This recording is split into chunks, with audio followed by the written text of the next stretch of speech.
बिस्मिल्लाहिर्रहमानिर्रहीम। अस्सलाम वालेकुम viewers, welcome to my channel cooking with Malika. उम्मीद है कि आप सब खैर आफियत से होंगे। अल्लाह ताला आपको हमेशा होश और आबाद रखे, आमीन सुम्मा आमीन। तो व्यूअर्स, बकर ईद स्पेशल हवाले से एक और रेसिपी लेकर आपकी खिदमत में हाजिर हूँ। आज हम एक बहुत ही मज़ेदार सी, बहुत मुनफरिद किस्म की और बहुत ही यूनिक किस्म की रेसिपी लेकर आपके सामने हाजिर हैं। आज हम बनाने जा रहे हैं मट्टी की हांडी में बहुत ही मज़ेदार सा गोश्त, जिसको बोलते हैं मटन कुन्ना। इसको मटका गोश्त भी कह सकते हैं, जो कि चिन्योट की एक ख़ास और बहुत ही मशहूर डिश है। बहुत ही टेस्टफुल बनने वाली है ये हांडी, बहुत ही मज़ेदार बनेगी और बहुत ही सिंपल और आसानी के साथ बन जाने वाली मटन कुन्ना कैसे रेडी होगी, चलिए देख लेते हैं। एक मट्टी की हांडी हमने रख दी है चूल्हे के ऊपर और इसके अंदर शामिल कर देते हैं ऑयल। इस गोश्त को बेसिकली बनाया जाता है घी में, लेकिन अगर आपके घर में ऑयल यूज़ होता है तो आप ऑयल भी ले सकते हैं। ऑयल को थोड़ा सा गर्म होने देंगे। मट्टी की हांडी है इसलिए थोड़ा सा देर से गर्म होगी और ऑयल भी थोड़ा सा देर से ही गर्म होगा। इसके अंदर शामिल कर देंगे 2 मीडियम साइज़ के प्याज और प्याज को हल्का सा फ्राई करेंगे। बहुत ज़्यादा फ्राई नहीं करना, बस 1 मिनट के लिए हमने प्याज को फ्राई कर लिया है। और इसके अंदर शामिल कर देते हैं 1 किलो गोश्त, जिसके पीसीस मैंने थोड़े बड़े बड़े रखे हैं। मटन कुन्ना है तो इसके अंदर पीसीस गोश्त के थोड़े बड़े ही जाएंगे। इसको भी बस हल्का सा मिक्स ही करना है, ज़्यादा फ्राई नहीं करना। और साथ ही इसके अंदर शामिल कर देते हैं 2 टीस्पून भर के लहसुन अदरक का पेस्ट। लहसुन अदरक का पेस्ट भी इसके साथ मिक्स कर लेते हैं और इसको भी ज़्यादा फ्राई नहीं करना। इस हंडिया की एक ख़ास बात यह है कि इसके अंदर भुनाई कम होती है और बहुत ही जल्दी बन जाती है।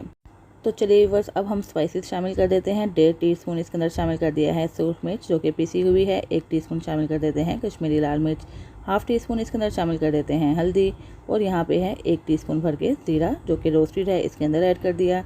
हाफ़ टी स्पून इसके अंदर शामिल कर देंगे ज़ीरा पाउडर, ये भी रोस्टेड है।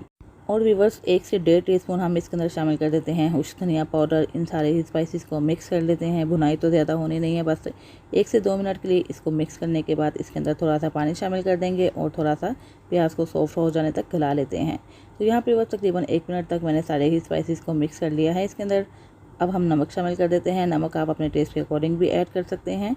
और इसके अंदर थोड़ा सा पानी शामिल करेंगे ताकि प्याज जो हमने इसके अंदर शामिल किए हैं, जब हम इसकी हंडिया को खाएं तो इसके अंदर से प्याज तैरते हुए नज़र ना आए। तो बस इसी बात के पेश नज़र इसके अंदर थोड़ा सा पानी शामिल करके पहले प्याज को सॉफ्ट कर लेंगे और मिक्स कर लेंगे ताकि ये अच्छे तरीके से मैश हो जाए। बस छोटा सा 1 कप पानी का मैंने इसके अंदर डाल दिया है। इसको मिक्स कर लेते हैं और कवर करके तकरीबन 5 मिनट के लिए कुक कर लेते हैं। इससे क्या होगा कि प्याज अच्छे तरीके से मैश हो जाएंगे शोरबे के अंदर और एक अच्छा सा फ्लेवर भी डेवलप हो जाएगा। तो बस व्यूअर्स, इसको मैंने कवर कर दिया है और इसको कुक कर लेते हैं। ये व्यूअर्स, जब तक ये कुक होता है हम इस दौरान 2 काम करेंगे। एक तो हमने मटन कुन्ना का मसाला रेडी कर लेना है, जिसका एक ख़ास इंग्रेडिएंट है काला ज़ीरा। काला ज़ीरा इसके अंदर ज़रूर जाएगा। 3 अदद हरी इलायची हैं, थोड़ा सा मैंने जायफल और जावित्री का पीस ले लिया है और 1 से 2 अदद ले लिए हैं दालचीनी के टुकड़े। इनको हमने दरदरा सा कूट लेना है। तो ये देखिए बस, ये सारा ही मसाला तकरीबन 1 से 1.5 टीस्पून बनता है। इसको रख देते हैं एक साइड पे और आटा ले लेते हैं। आटा मैंने रोस्ट नहीं किया हुआ, क्योंकि निहारी के अंदर हम रोस्टेड आटा यूज़ करते हैं और मटन कुन्ना में हमने इसी तरह का ही आटा लेना है जैसा कि हम आटा गूंदते हुए यूज़ करते हैं, रोस्ट नहीं करना है। 2 टेबलस्पून आटा है और हाफ़ कप पानी शामिल करके इसकी भी स्लरी बनाकर एक साइड पे रख लेते हैं, लेकिन ये बाद में यूज़ होगा, अभी ये बिल्कुल भी यूज़ नहीं होगा। तो यहाँ पे ये देख लें आप व्यूअर्स कि पानी जो हमने शामिल किया था तकरीबन 5 मिनट में ही पानी खुश्क हो चुका है और जो प्याज था अच्छे तरीके से मैश हो गया है। तो व्यूअर्स, बहुत ही आसानी के साथ ये हंडिया बन जाने वाली है। अब हमने क्या करना है कि इसकी भुनाई भी ज़्यादा नहीं करनी। इसके अंदर पानी शामिल कर देना है, तकरीबन 1 से 1.5 लीटर पानी इसके अंदर शामिल कर देते हैं। इसको मिक्स कर लेते हैं और इसको छोड़ देते हैं पकने के लिए। बस आपने तकरीबन 1 से 1.5 घंटा इसको रख देना है। उस वक्त तक इसको पका लेना है जब तक ये बिल्कुल अच्छे तरीके से टेंडर नहीं हो जाता। तो बस व्यूअर्स, इसको कवर कर देते हैं। आप अपने बाकी काम निपटा लें और चेक करेंगे इसको तकरीबन 1.5 घंटे के बाद। तो यहाँ व्यूअर्स, तकरीबन 1.5 घंटा गुजर चुका है। गोश्त भी चेक कर लेते हैं क्या कंडीशन है। कि गोश्त हमारा माशाल्लाह अच्छे तरीके से टेंडर हो चुका है। तकरीबन 98% तक तो ये कुक हो चुका है, लेकिन हमें इसे थोड़ा सा और पकाना है कुछ चीज़ें और शामिल करके। यहाँ पे मैंने ले लिया है कुन्ना मसाला, जो आपके सामने ही रेडी किया है। धनिया और अदरक ऑप्शनल है, अगर आप शामिल करना चाहते हैं कर दें, वरना आप इसको स्किप भी कर सकते हैं। ये मसाला शामिल करने के बाद इसके अंदर शामिल कर देंगे आटे का घोल, जो हमने आपके सामने ही बना के रखा था। इसको मिक्स कर लेते हैं और तकरीबन 15 से 20 मिनट के लिए दोबारा से कवर करके इसको कुक कर लेते हैं। इससे क्या होगा कि हमारा जो शोरबा है थोड़ा सा और थिक हो जाएगा और हमें थिक ही शोरबा चाहिए था। ये देखिए व्यूअर्स, तकरीबन 15 मिनट गुजर चुके हैं। इसके अंदर जो गोश्त है मज़ीद गल चुका है, तो बहुत ज़्यादा टेंडर हो चुका है और शोरबा भी आप देख लें कितना थिक हो गया है। तो बस मज़ेदार सा मटन कुन्ना या मटका गोश्त रेडी हो चुका है। इसको आप तंदूरी रोटी के साथ खाएं और इन्जॉय कीजिए।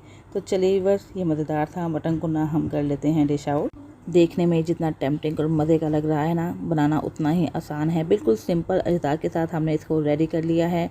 और ये देखिए व्यूअर्स, हमने हंडिया चूल्हे से उतार भी ली है, लेकिन इसके बावजूद ये पक रही है। यानी कि हंडिया में सालन बहुत अच्छे तरीके से गलता भी है और काफ़ी देर तक गलता रहता है। तो बस इसको डिश आउट कर रहे हैं। इसको आप बनाइए, ईद पे मेहमानों के आ जाने पे बनाइए। बिल्कुल ही मुनफरिद और बहुत ही लजीज मज़ेदार सी रेसिपी है। आपने इस रेसिपी को ज़रूर ट्राई करना है और ट्राई करने के बाद फीडबैक भी दे दीजिएगा कि जो आपने मटन कुन्ना बनाया कैसा बना। इंशाल्लाह आपको, आपके घर वालों को बेहद पसंद आएगा। तो ये देखिए बस गोश्त किस हद तक गल चुका है, इतना ही ये गला होना चाहिए। और ये देखिए बस इसको हाथ लगाने से ही बोटी मुकम्मल तौर पर टूट रही है। तो बस इतना ही गला हुआ गोश्त हो, इस बात का अपने हाथ से याद रखना है। अगर गोश्त कम गला है तो आप थोड़ा सा और टाइम लगा के इसको गला सकते हैं। परफेक्टली गला हुआ गोश्त होना चाहिए, पीसेस थोड़े बड़े बड़े होने चाहिए। और जिस तरह मैंने आपको रेसिपी बताई है बिल्कुल उसी तरह फॉलो करेंगे तो इंशाल्लाह बहुत ही मज़ेदार सा मटका गोश्त या कुन्ना गोश्त आपका हो जाएगा रेडी। तो इसके साथ ही व्यूअर्स इजाज़त चाहती हूँ, फिर हाजिर होंगी एक नई रेसिपी के साथ। अपना बहुत सा ख्याल रखिएगा, मुझे भी दुआ में याद रखिएगा। अल्लाह हाफ़िज़।